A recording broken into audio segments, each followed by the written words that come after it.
What's going on, everybody? What's going on? What's going on? It's your man Theo Butler back doing another live edition of Hard in the Paint where no subject is out of bounds. And when I say no subject is out of bounds, I mean no subject is out of bounds. And since this is still sort of Super Bowl week, we're still talking about the Super Bowl, Peyton Manning.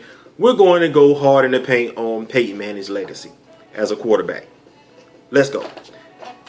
Here's what we're saying, or debating rather than, like I said, debate is healthy. We're debating Peyton Manning's legacy as one of the greatest quarterbacks to ever play the game. My problem with that is that, and it's not just my problem, Chris Carter and Skip Bayless and Stephen A. Smith from First Take on ESPN also seem to think the same way, is that Peyton Manning underperforms when it comes down to the postseason. He seems to shrink from the greatness that we associate with his name. Now let's talk about great when it comes to quarterback. We're talking about Joe Montana, Otto Graham, Roger Staubach, Terry Bradshaw. Some of the greatest quarterbacks to ever play the game, and we can put Bart Starr, by the way, from the legendary Green Bay Packers. We can associate greatness with their name because of what they accomplished, not just during the regular season, but during the postseason. These people have championships by their name. Some of them have never lost a championship game. So now we refer to Peyton Manning. Let's talk about his legacy as a quarterback. In high school, Peyton Manning started 3 seasons.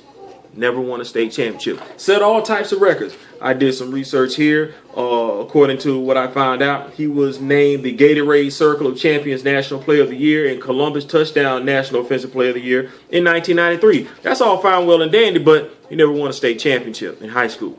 He accomplished some great things at the University of Tennessee, set several passing records, some of which still stand.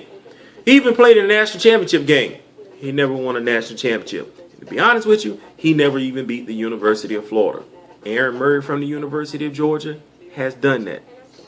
Okay, let's go look at his time as a professional football player. Peyton Manning is now he's 11 and 12. That's under 500 in the postseason. It's really not that bad except for one thing. He's only won 1 Super Bowl. And in that Super Bowl, I will argue his numbers were pedestrian-like. You can't use pedestrian and greatness in the same sentence. You're playing below 500 football in the postseason. You're 1 and 2 when it comes to playing in the Super Bowl, and somehow we want to anoint this guy as being great. If we want to say he's great, here's what we should say. We should say he's the greatest regular season quarterback to ever play the game. I'll go with that, and I won't argue. I'll sit back and be just like this.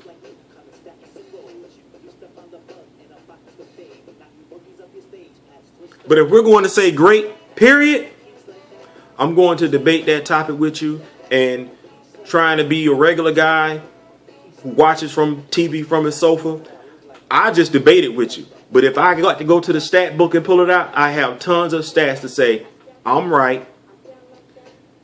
The guys at ESPN that actually get paid for this are right, which makes it not just my opinion. It's fact. There it is. Peyton Manning. His greatness is relegated to the regular season. That's my time. I'm Theo for Hard in the Paint. I'm out. Peace.